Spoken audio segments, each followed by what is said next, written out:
Well, Steve, thank you so much for joining me on this episode of Lynch with a Leader. It is an honor to have you. Mike, it's great to be with you. What a fantastic podcast. I'm excited to dig in when you were telling me before we hit record about who we're talking to. What a incredible group of people that are in need of some relief. Yep. That's a great way to say it. And I think everybody's in need of relief. Walk me back a little bit. You've had an incredibly unique journey.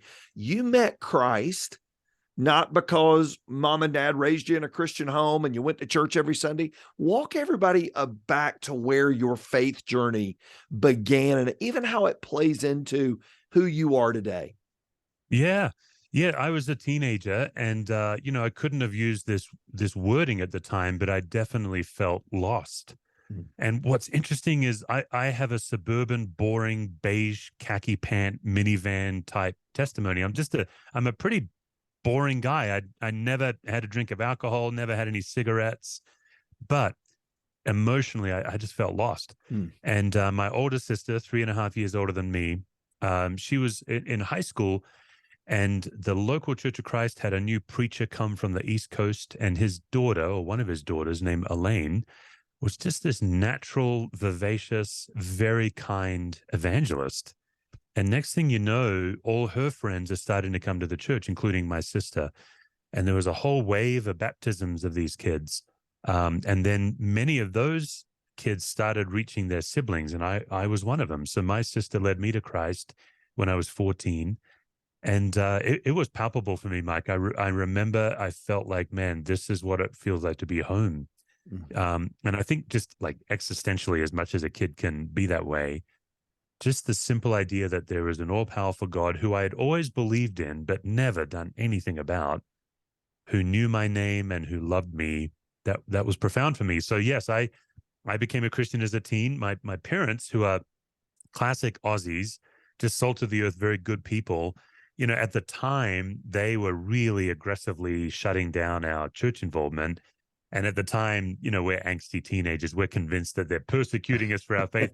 Honestly, Mike, and now that I'm a dad, I really think they were trying to protect their kids from Yep. joining a cult. Yep. Especially, you think about your average secular person, and suddenly you've got a couple of Jesus freaks in the house that they're always talking about it. And suddenly this guy shows up. Like, who is this man? And why is he suddenly dominating my kid's life? So my parents were very suspicious and protective.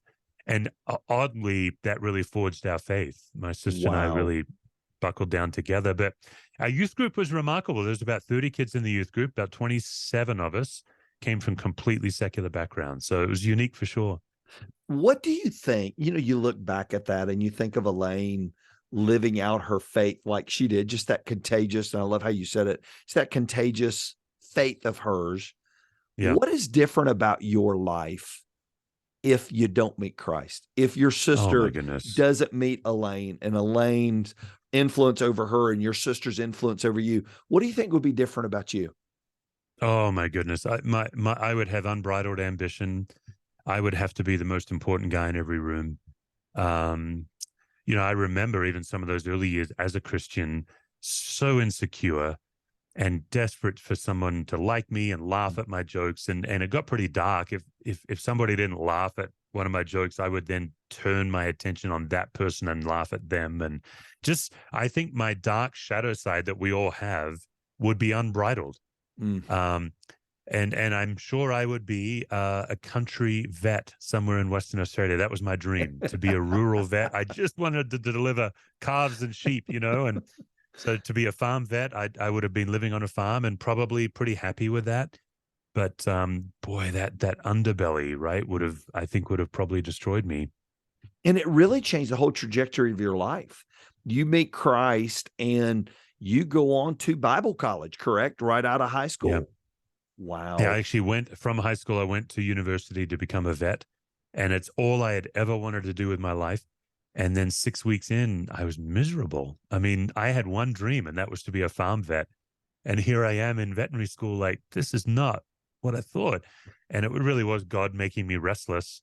I still have a profound love of animals, but I really feel like God said, look, there's sheep and then there's sheep, buddy. That's right. Like who do you want to spend your life pouring into? And yeah, I remember it took me a week to have the courage to tell my parents and say, Mm. look, I want to drop out of university and I want to become a minister. In Australia, a minister is also a politician, like a minister of parliament or the treasury. And so, politicians, preachers, and lawyers are pretty much the bottom of the barrel. They're probably lower than used car salespeople in the spectrum. So when I said I want to be a minister, my folks are like, what kind of minister do you have in mind? And I said, I want to preach the gospel. I want to tell people about Jesus. And my sister's a lawyer, so she's already kind of, in some ways, the family disappointment. Um, Although, of course, I'm profoundly proud of my sister. She uses law to protect under-resourced Mm. people. That's It's incredible. fantastic. Yeah. And so my parents shockingly gave me their blessing. And it really is shocking because to this day, they're not followers of Christ, but they really did go out of their way to try to understand what we were about. I think by then they saw that we weren't in a cult, that we were bringing all our family values of commitment and ethics into our faith. And so we were just committed to our church the way our parents had taught us to be committed to what, like when I used to play field hockey as a Mm. kid, like be committed to that. And so they gave me their blessing. And that began this incredible adventure that I relocated to America for theology school, for Bible college, because I was theologically, oh my, I was illiterate. So I went to a Bible college that really focused on giving you theology, getting you in the Bible, and it was incredible. It was fantastic. And you really began to lay that foundation in the Bible college and then went and became a trauma chaplain, correct? Was that Yeah, after yeah, graduation, correct? yeah. Graduated from Bible college, got married to my college sweetheart, went on our honeymoon, and then the day after our honeymoon, Lisa dropped me off to become a trauma chaplain. 28-hour shift was my first ever. My first day on the job wasn't even a day; it was a day and a bit. 28 hours, and really, I took the job because I needed 1 year of work while Mm. Lisa finished up college. And chaplaincy, this is still the case in America. Medical students become medical residents, and ministry students do a chaplain residency. So I did a 1 year chaplain residency, and yeah, it changed my life. What was it that you didn't expect that you learned Oh, in that hospital that even today, later in life, and you've got a family and incredible ministry to so many people, what did you learn in there you could not have learned anywhere else? yeah, I love that question. There are so many things I learned. If I had to boil it down to one, it's the counterintuitive move that if you really want to care for others, serve them well, you have to know what's going on in yourself. So, Mm. in order to focus on others, it feels selfish to say it, but you must first focus on yourself because there's all these things in us that get triggered when we're under pressure. You take like a school principal or maybe a business manager, and you have that one teacher or that one administrator or that one employee that's just irritating. Whenever you have team meetings, they're always negative or cynical, or maybe something silly, Mike, like they're just always chronically late. Mm. There's two kinds of people in the world. There's prompt people who love Jesus, and then there's chronically late people who are always surprised they're late. Like they show up 8 minutes late. They're like, oh man, I was late again. You're like, you're always late. Um, so, in chaplaincy, what happens is all of those irritabilities and triggers are in you. And in chaplaincy, it's the context of death, trauma, and sickness that Mm. heighten them. And if you're not careful, you get infected by your own triggers, by what is known clinically as chronic anxiety. And you're now no longer able to connect. And it gets really particular. So, like, you can't connect to another human being while you're judging them, for example. And I was surprised to discover in chaplaincy how judgmental I was. Wow. So, like, if somebody would come in and maybe they were wearing a seatbelt, but they did not buckle their kids up because the kids begged to not wear a seatbelt and they gave in to the kids. Rather than having any mercy or empathy for that mum, I was judging her.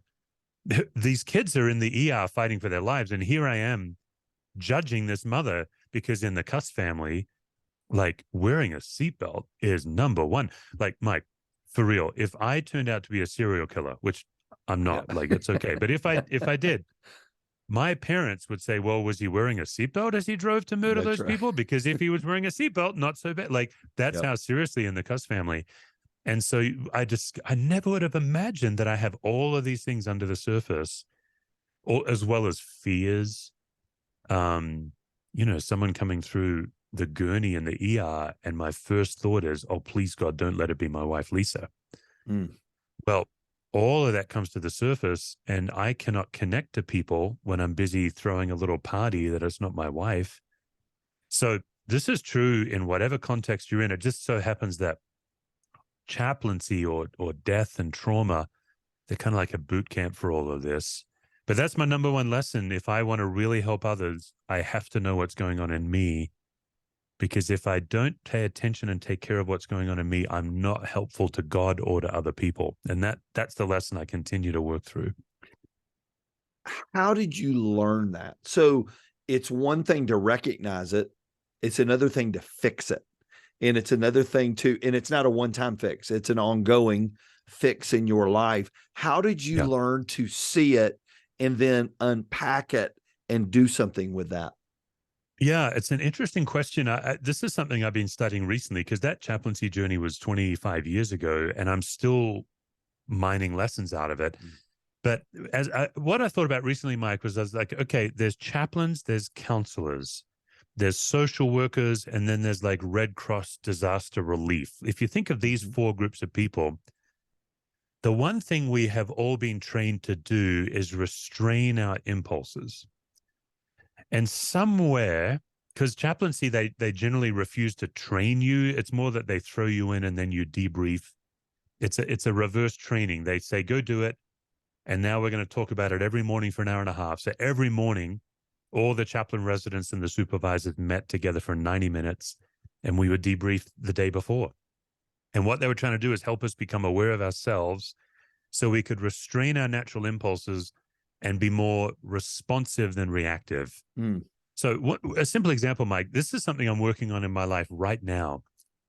When somebody is venting about their situation, even as simple as my wife being frustrated at her phone, she can't get her phone to behave the way she wants, and she's venting to me, my brain tells me she wants you to fix that for her. Mm. And my initial response is I can't tell the difference between when she's asking me to intervene and when she's just venting. And what happens is I will intervene when she did not want me to intervene, because I can't read the situation. My chronic anxiety has kind of made me drunk, if you will, or it's infected my ability to see. And then she'll get quite upset. Like, what do you think?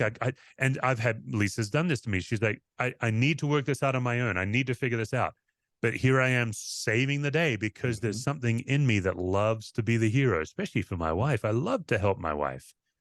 But of course, there's times where she really wants my help. And there's times where she's like, I'm just expressing frustration. That's all I'm doing, Steve. Like that message in your brain that says, rescue me, that's a false message. Mm. Now, all of us have 50 or dozens of these false messages, and you'd be blown away. So chaplaincy, of course, became the incredible boot camp for me to realize that thing I feel like I need to say, that thing I feel like I need to do, don't trust it. Just before you jump in, just sift it. And what I had to learn to do is really engage God in the moment.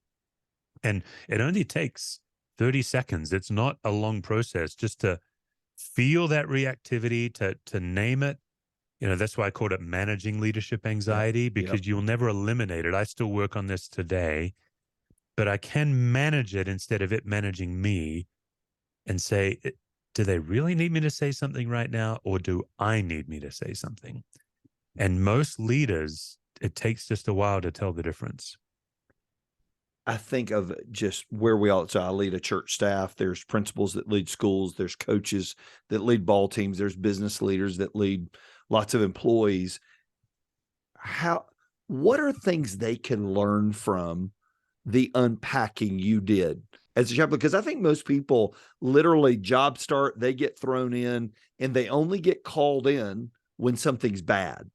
What are some leadership tips out of that? Because I think there's a lot that young leaders face and they Yeah. don't know. Nobody's ever told them, yeah, that probably wasn't a Right. good response. How did you handle that when you put on the pastor's hat and you began to manage a team of people? What are lessons you took from the hospital and the way you were Yeah. trained that applied back into your life? Yeah, what a great question. That was the biggest surprise of my life is I kind of finished up with hospital. I did my grad degree after that, then went into local church ministry. And I used the lessons informally in my head. I my first ministry was crisis intervention work in Las Vegas. So there's a lot in common with chaplaincy there. But then when I got into leading an organization, I became a lead pastor, and now I'm leading a complex, multi-staff budget, spreadsheets, boards, all of that, all of the things that come with leading an organization. And I was chagrined to discover that leadership is almost as traumatic as death. It really Like is. what hospital chaplaincy gave me was a context to catalyze my awareness of all this stuff. But it turns out that suburban lead pastoring is about as stressful. And I think the same, Mike. I think here's what's in common. Let's take that young coach that's taking on maybe his or her first team or second team of teenagers. Let's take a school administrator who started out as a classroom educator, and they've gotten promoted, and now they're actually more leading adults than managing kids. The common theme is, if you just put yourself in a situation where you don't know what to do, but you're the one that is responsible to do something, that's the gap that every leader Mm. needs to become aware of their own triggers. So in our church, we actually prescribe to our interns, okay, in the next 2 weeks, you have to lead something that you don't know how to lead. We're going to stack your team with people that know more than you do. So one of my interns, Brendan, who now actually coaches these tools with me, early on his first year with me, I said, okay, Brendan, you are going to lead the team that builds a prayer labyrinth on our property. And that involves the city council, that involves the city planning department, that involves landscape architects, and that involves spiritual directors. And Brendan was a college student, and everyone on his team were experts, and he was the novice. And we did that to him so that there'd be a gap between what he had to lead and what he knew, so he could learn about himself, his reactivity, his tendency, and in Brendan's case, and I'm sharing this with his permission, one of his triggers is I need to look smart in a public space. Mm. And for him, that came back to an incident when he was in elementary school, when the teacher pulled him up in front of the classroom in third grade and made him a negative example. And so now he has this need to always show that he knows what he's doing. So we had to put him in that pressurized context safely. Like, the people on his team all knew, hey, this is an intern. So they were gentle on him. But that's how you grow as a leader. And so a lot of the training we do, Mike, is we prescribe homework. And the other thing we do, and this sounds even worse, let's take your average school principal. Maybe they have a staff member, but maybe it's a parent. Every school I know has those parents. Oh my goodness, no reasoning with them. They believe that they can treat you inhumanely. Like, they believe somehow they have the right to mistreat you. Okay, so then your homework is to intentionally meet with that parent and pay attention to what's going on in you, instead of just getting wrapped up in their anxiety. Because what's normally happening without this work is you're catching their anxiety and then you're becoming reactive.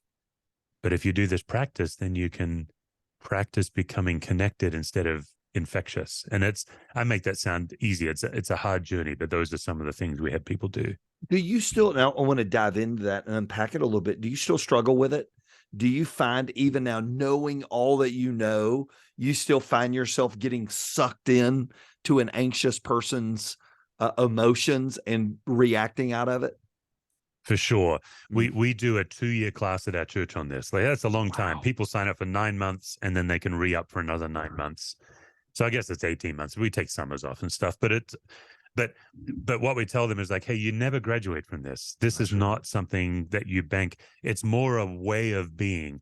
So now that I teach it so much, my score has gotten higher.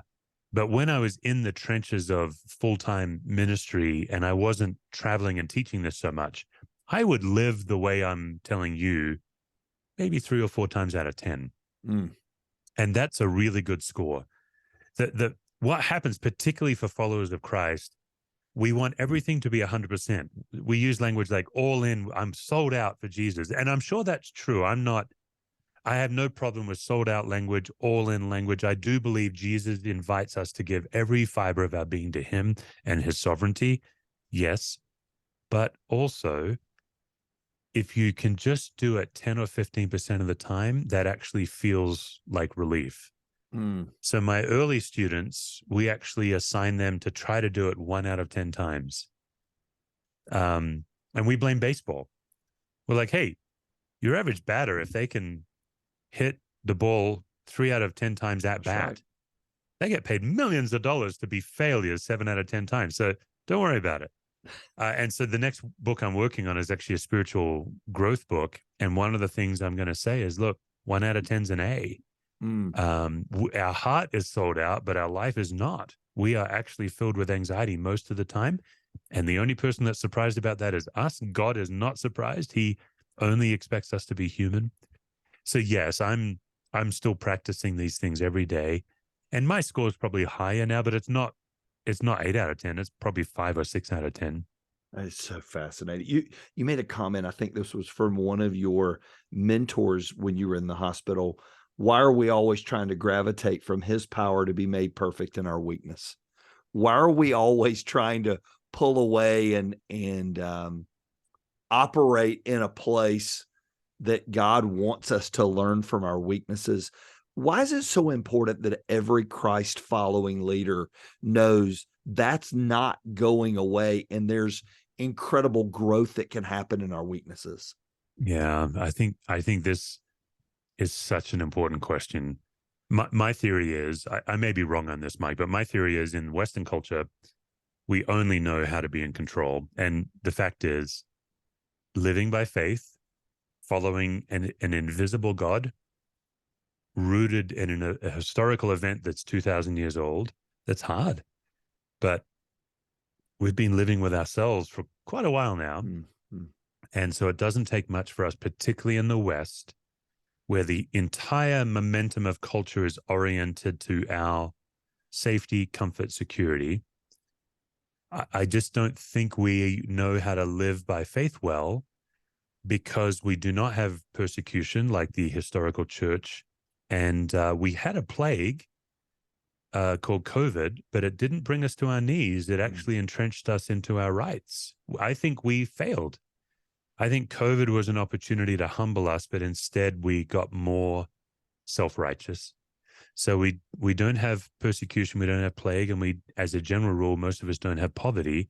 Those are the three contexts through human history that God has used to disciple God's people. That's why the persecuted Chinese church is a hero of ours, the early church with martyrdom. My beef is that we write too many books saying that we should be more like the Chinese church. We should be more like the book of Acts.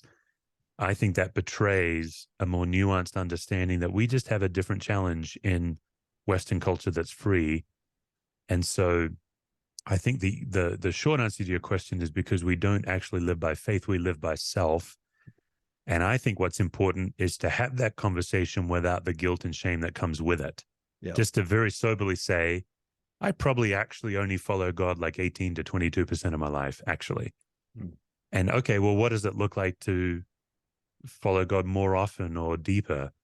But because we're in church cultures that use this sold out 100% language, we end up saying, oh, not good enough, should do better, must do better, try harder, more of the same.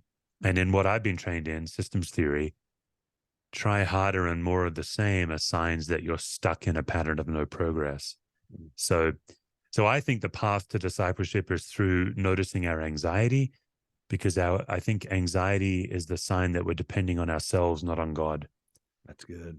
That's a deep answer, but that's what I would say. That's a great answer. And I think there are some leaders that go, well, I don't have leadership anxiety. It really doesn't affect me. But you would say everybody experiences leadership anxiety. Explain a little bit behind the overarching theme of what leadership anxiety is. And when we finally recognize it, what are some steps we can begin to take to untangle those things? That's a great question. So for the leader who says, I don't think this is for me, that's because that leader thinks of anxiety as worry and fear. But leadership anxiety is just the colloquial phrase for what's clinically known as chronic anxiety. Mm. Leadership anxiety looks like reactivity, not fear. So for the leader that says, I'm not anxious, what you can do is say, what makes me reactive? And when we're reactive, we either get bigger or smaller than human sized. So most leaders that say, I'm not anxious, get bigger when they're reactive, which then shuts down their team. Their team gets smaller. So what you can do if you say, I'm not anxious, is you can ask somebody on your team or somebody who loves you, how do you know I'm anxious when I don't know I'm anxious? Because the most dangerous leader is the one that is spreading all the anxiety and unaware of any of it.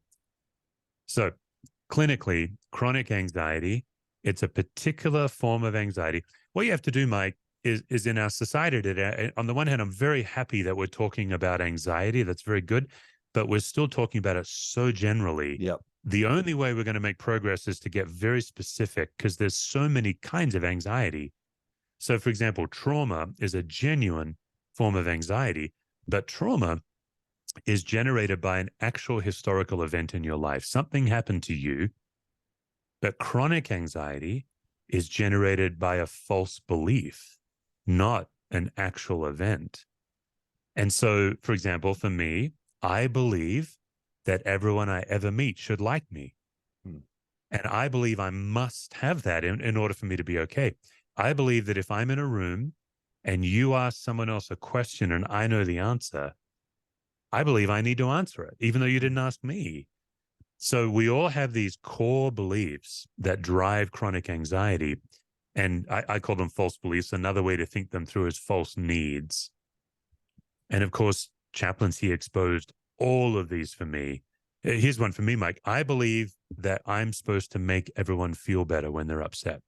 Now, you put a chaplain in the room with death, the one thing humans really cannot fix, but I believe I'm supposed to fix. And that's why I say stupid things, pithy things, maybe even quote the Bible sometimes.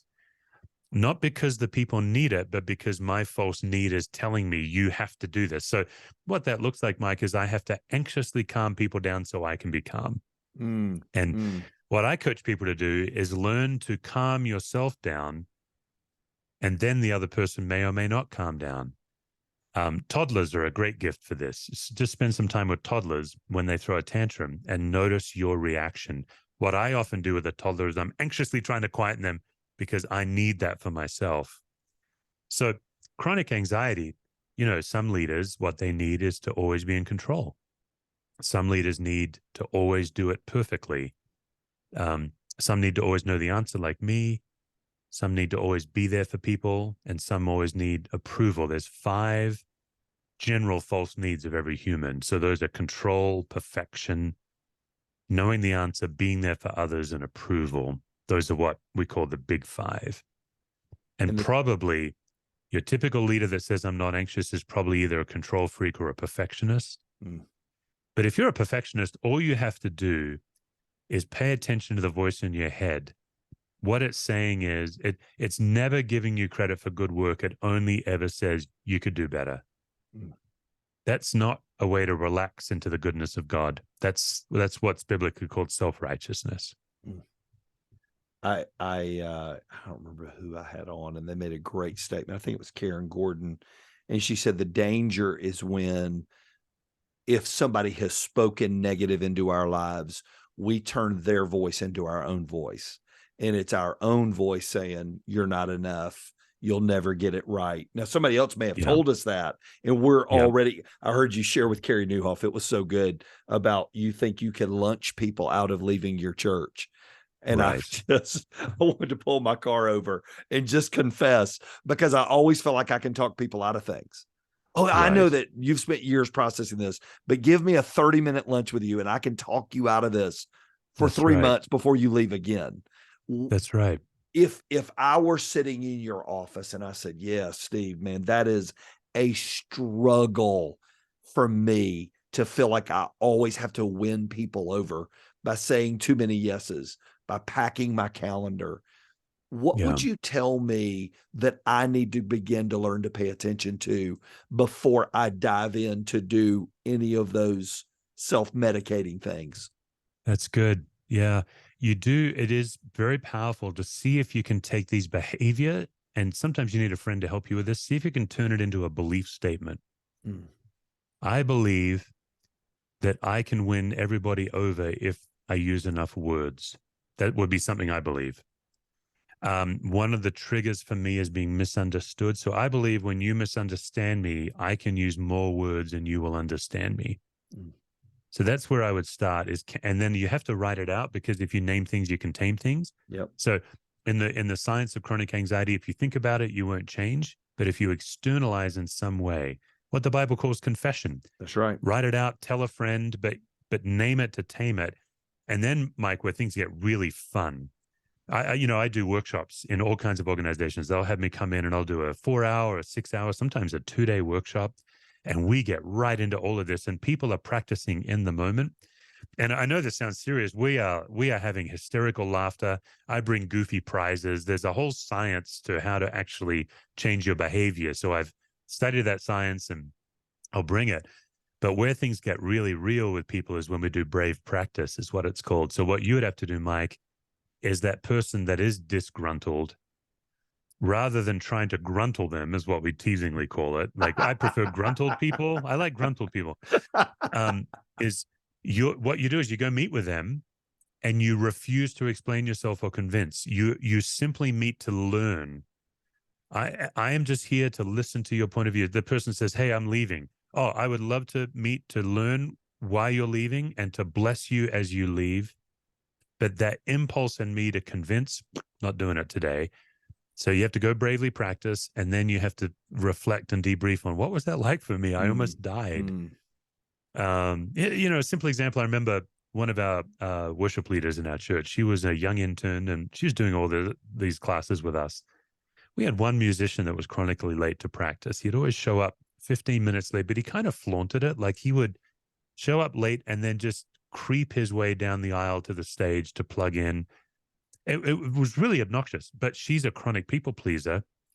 So she's at the back of the auditorium in our sound booth. He's walking by her and he flippantly says, "Sorry, I'm late." And then he just painstakingly slow down. Sometimes he'll stop and have a conversation with someone on the way. Everyone's waiting on this guy.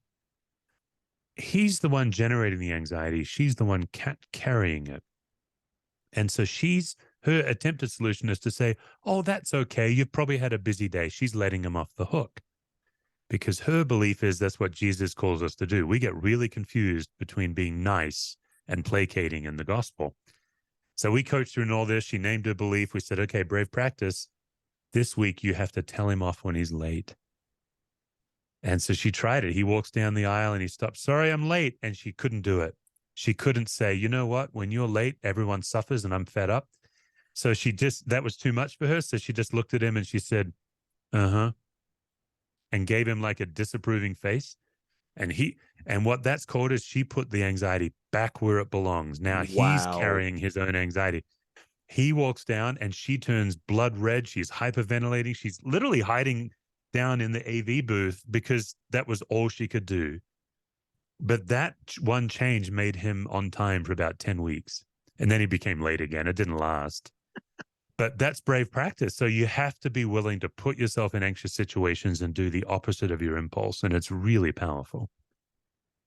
You make a great statement, and you talk about, if you don't figure this out as a leader, if you don't learn how to unpack you, it's going to affect the people you lead in a Yeah. detrimental way. Because I think we always look out and go, "Well, I need to fix them." And really the reality is, yes, there's a lot of fixing that goes on in us. What happens to a leader that just refuses to take the mirror out and have someone help them manage their anxiety? Yeah. So the general rule of anxiety, of chronic anxiety, the kind of anxiety we're talking about, there's a couple of general rules. Number one, it's the only anxiety that's contagious. And once you learn that, it can change your life, because trauma is not contagious. Grief is not contagious. Those are different kinds of anxieties. acute anxiety, which is life and death anxiety. Maybe you lose a child in a playground, or maybe you have to swerve your car to avoid an accident. That's clinically called acute anxiety. All right, we have all these different anxieties. We're not even getting into bipolar disorder, That's anxiety, right. depression. We're just talking garden variety human anxieties. But chronic anxiety, reactivity is contagious. And so when a leader has power because they're in charge and they are anxious, it's horrible for everybody, because the leader is catching all the anxiety in the room and spreading all the anxiety in the room. And what that looks like is burnout, frustration, both in the leader and in the team. I have a friend, and he won't have me come in. He's a very type A driven he's a business leader. And one day he called me. He's like, Steve, so like this book and everything you wrote, you just sit around and talk about your feelings all the time? And I'm like, oh no, that sounds terrible. No, we run, we work hard, we get after it. I said, what happens is we do some of that conversation early on to set a baseline, but now it's all shorthand. The difference between me and you, I just told him, I said, is I don't burn my team out. Mm. And I don't run at a pace that I can't manage and then Wow. have to flee to Belize twice a year to recover. No, I run at a sustainable pace. My youth minister serves with me. He's been with me for 15 years, longest serving youth minister in the state of Colorado. Whereas, Mike, as a Oh, yeah. pastor, you can measure the health of your church staff by the tenure of that youth That's minister. exactly right. Yeah. So that saves me money. Just to be crass, just let's talk about bottom line. Like a lot of leaders, like, let's get to the bottom line. I can make you more profitable because turnover is expensive. Mm. And staff well-being, the way you always put more on them and don't respect their deadlines and their pace and interrupt and say, hey, this, like some leaders, everything is always urgent and you know about it and you don't care. Well, I want to teach you to care about the impact, because you'll get more out of your employees if you respect them, let them give you input on how they experience you. So yeah, I kind of lost the question in there, but that's what I would say. That's phenomenal though. I even think back, Steve, to Jesus and his disciples. Here's the Son of God, 100% God, 100% man, meeting with 12 very earthly, very interesting, anxious men. Yeah. What's a scenario Jesus handled something well that you go, yeah, that's where he understood his group and managed their anxiety well? What's a moment in Jesus' ministry you remember him doing that? Yeah, I love that question, because I'm actually going to write a book in the future, and it is going to be Jesus and the 4 spaces of anxiety. Wow. There's 4 different spaces, and so I'll just teach them briefly, and then you'll see, you can read your gospels that'll revolutionize the way you see Jesus interacting. So the first space of anxiety is always the space inside me. That's the one you and I have been focusing on really this whole time. The second space is the space between me and one other person. Marriages is if you have a kid, and anyone who's been married where fights just suddenly escalate, that's second space. Third space is anytime my brain, it's the space inside the other. My brain is now in your brain. Man, I wonder what Mike's thinking. How's this podcast going? Is Mike liking this? I am worried about what you are thinking about. Or same if you've ever raised a teenager, it's not what were they thinking, it's what were they thinking? It's that same like So some people listening to this, you have employees that irritate you and you're trying to worry your way to them changing their behavior. That's third space. Fourth space is the space between others. You walk in and there's already a mood in the room.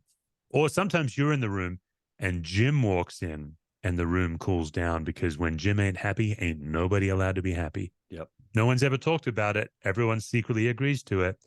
There's all these fascinating things with anxiety. Let's talk to Jesus. All 4 spaces.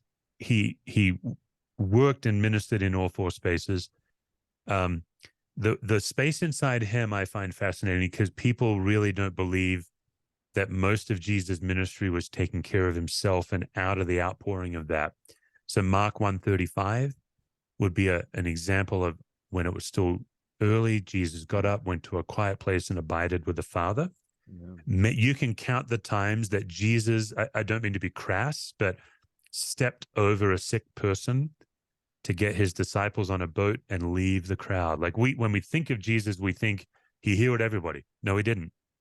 And also, many of his healings were done for spite, not for the recipient. Like sometimes Jesus healed somebody just to annoy the Pharisee. Oh, don't heal on the Sabbath? Watch this. And then he'd heal. And like some guys like, hey, that was fun. I get to walk. But really the healing was to teach the Pharisees a lesson. So I think we get confused. First space, Jesus in the Garden of Gethsemane at the end of his life. He's sweating like drops of blood. That's what's called acute anxiety, life and death. He's preempting a trauma, crucifixion. But then something happened, Mike, from that moment to when he faces Pontius Pilate, and he is connected, aware, and present. He gets falsely accused. When I get falsely accused, I get reactive. Jesus just refused to explain himself when I incessantly have to. So that would just be Jesus in first space. If we just do Jesus, we can do all the spaces with Jesus, but if we just did Jesus with fourth space, how many times did he walk into a hostile situation and calm it down? Yep. Just like anxiety is infectious, connected presence is infectious. So if you do this work on yourself and you come into an anxious room just by being connected and aware, you can be a gift to your people. So John chapter 8, the woman caught in adultery, Jesus willingly steps in front of an armed, violent mob. And just the number one tool to diffuse anxiety is curiosity. And here's Jesus. Who among you is without sin? Let's have a stone throwing party. And then curiosity to the woman who condemns you? It's amazing. I mean, I get chills. But even when the Pharisees were trying to push him off a cliff or trap him, or all this anxiety flying at him, he was so connected to God, he managed his reactivity. And there's a whole science of that called differentiation of self, probably a bit too much for today, but man, I could talk all day about Jesus and how he did that. Final question of the day. It's so good. And this is so rich. And what I love is how everything you've done is just grounded out of the word. What do you think the Lord would want leaders to know about his presence with them while they lead? What would you say? I think clinically, perfect love casts out fear. If I could just reword that a little bit, reactivity casts out our awareness of perfect love. It doesn't, when we are anxious, we do not cast God anywhere. We're not that powerful. But what's worse is we forget the Lord. And that's what happened to me as a chaplain. I walked into those rooms. Oh, what do I have to do? What do I have to say? Oh, no. But I had to learn to say, wait a minute. God's already in this room. When I walk into this anxious room, I'm entering the presence where God is at work. So let's take your average business leader, your average school principal, your coach. The next event that you are stepping into that's anxious, maybe a PTA meeting, just that simple acknowledgement, the Lord is in this place. So what Jacob said in Genesis, surely the Lord was in this place and I was not aware of it. That's the prayer or the confession of the anxious person. So just taking that 30 seconds, that 1 minute, and saying, okay, Lord, boy, this is going to be a tough meeting. I am here to attend to your presence, and then I will act out of that. It's not on my shoulders. You're with me. And that's changed my life. So I think that's what God would want us to know. And obviously, Mike, we've done quite a short thing here. People can go to my website. We've got all manner of free and paid resources that they can dive into. That class I teach at my church, we have an online digital version for anybody that can. It's self-paced, but there's self-assessments in there. We do monthly Zooms, all kinds of stuff that people, if they want to dig in more there.